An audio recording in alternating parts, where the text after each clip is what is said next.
Treasury market functioning. We're still doing QE with inflation where it is and home prices running like they are because we need to ensure Treasury market functioning. That's why we did the big QE. Well, that's the Fed's shadow third mandate. And with debt to GDP at 120%, 6% deficits, it's the Fed's number one mandate. It is, and consensus is that Warsh will subordinate Treasury market functioning to price stability. And there's not a chance. The only question is how long. To your point of your question, how long will he allow Treasury market dysfunctioning to occur in his fight for price stability until he has to bend the knee and intervene in Treasury markets in order to ensure the stability, the functioning of those Treasury markets? It's as close to a sure thing as you know. You just don't, what is that intervening period of time?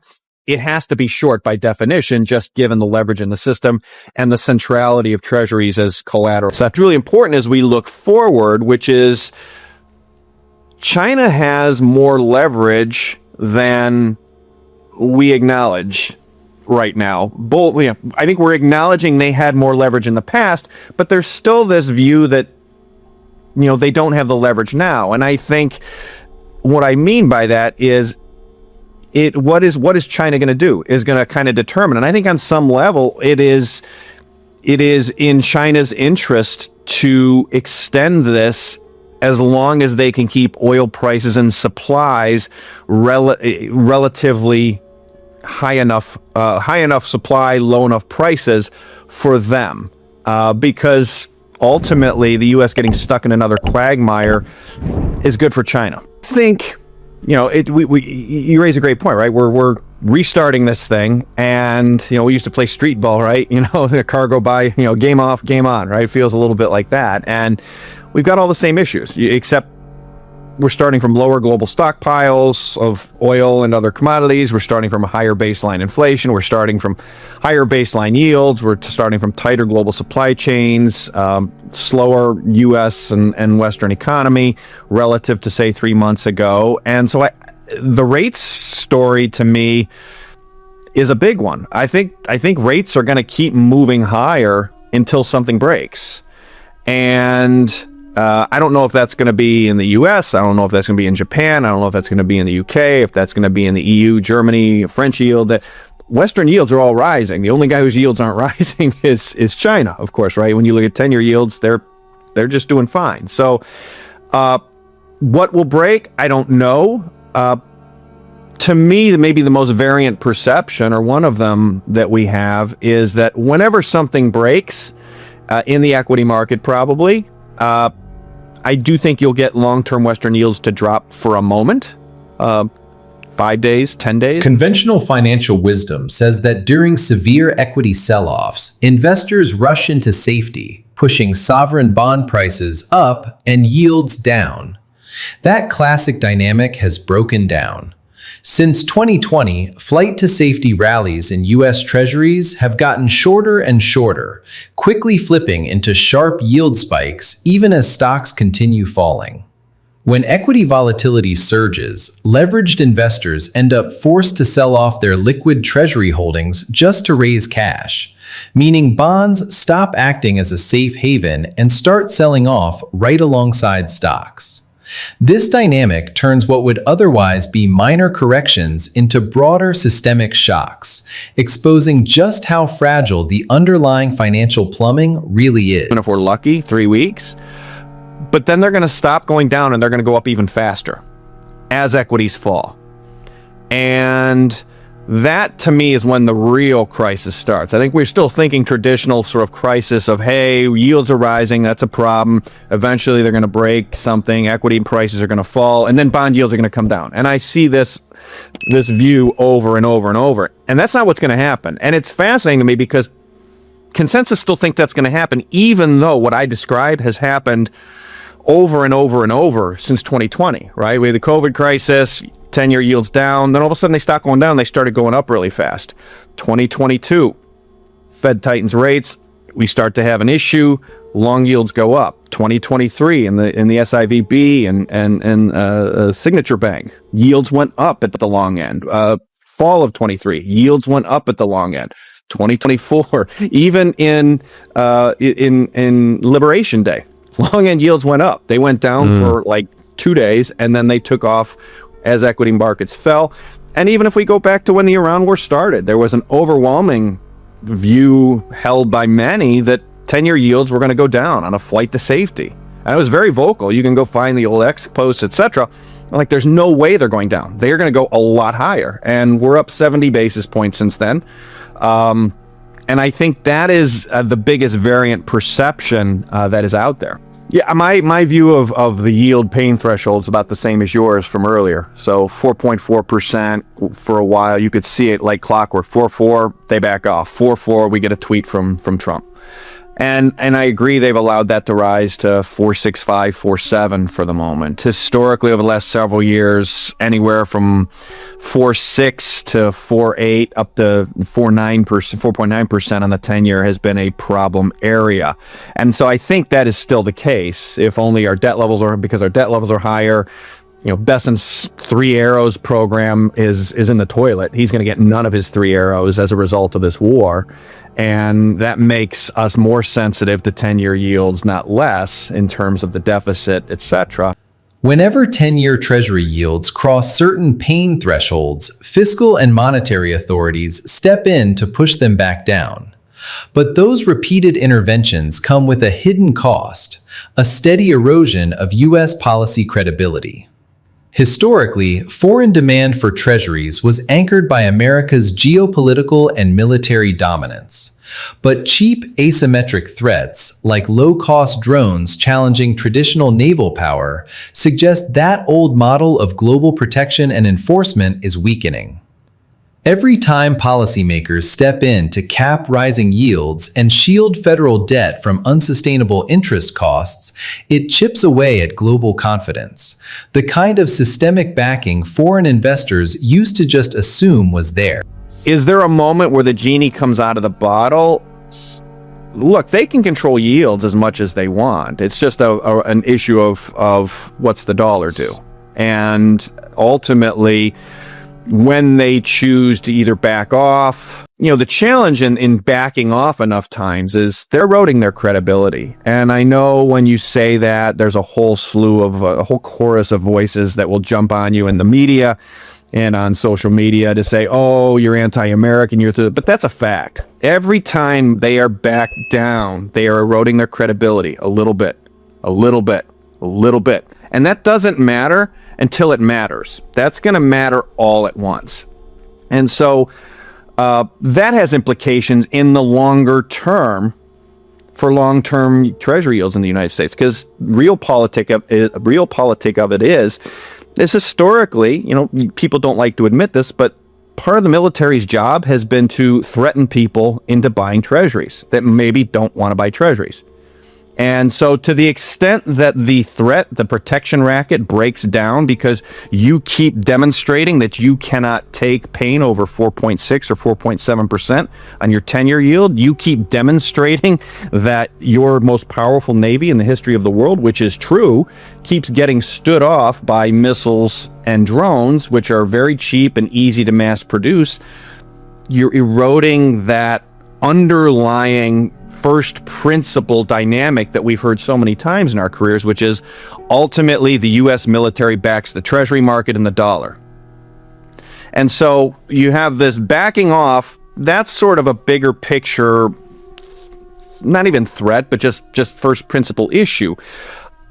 Tactically, they can stop anytime they want, and they can cap yields any number of different ways, particularly if their guy at the Fed plays along. Mm-hmm.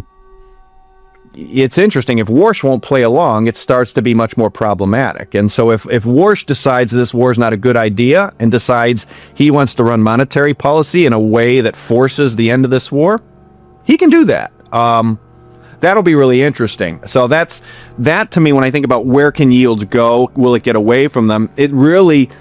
Yields will only get away from them if Warsh wants them to get away from them, if Besant wants yields to get away from them. Yeah, we have seen there's still plenty of demand. The demand has shifted from very patient and non-profit oriented creditors, which are the ideal creditor, to basically now extremely fickle, very profit, very short-term oriented investors in the form of hedge funds based out of the Cayman Islands, etc.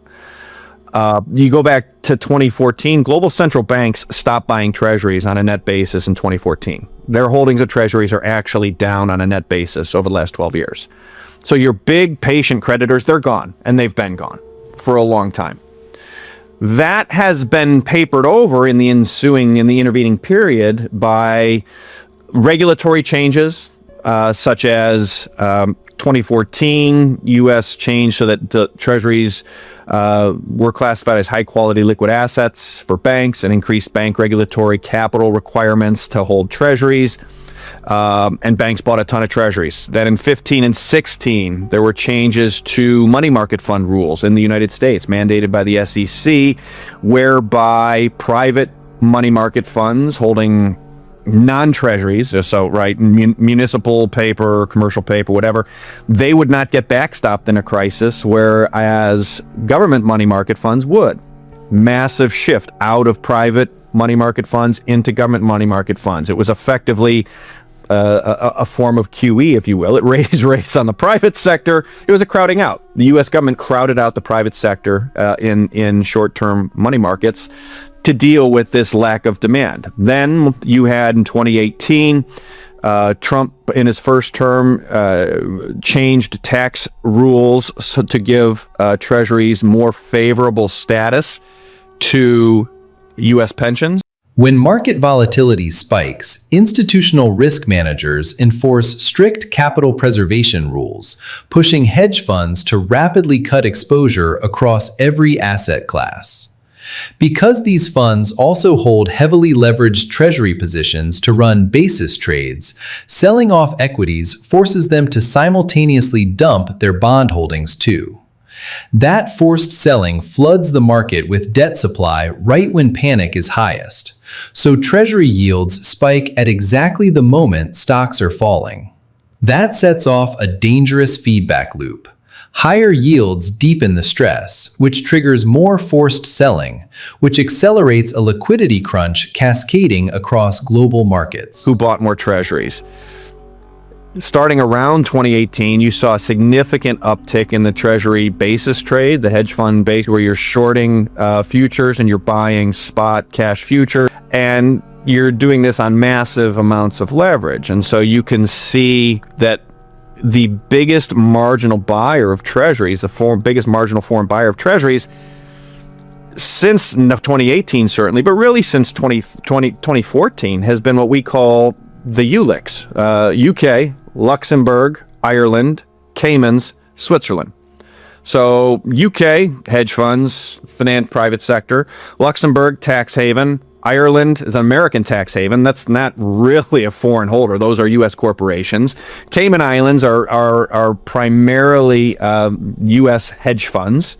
A lot of them engage in this basis trade. And then Switzerland, another tax haven. And so there was a Fed white paper late last year, October of 2025, you can find it online. It showed that since 2022, 37% of the net issuance of notes and bonds, so the belly of the curve and the long end, everything but bills, was Cayman Islands hedge funds. So it's the private sector demand for treasuries is still rising. It's heavily short-term U.S. hedge funds. And that's fine.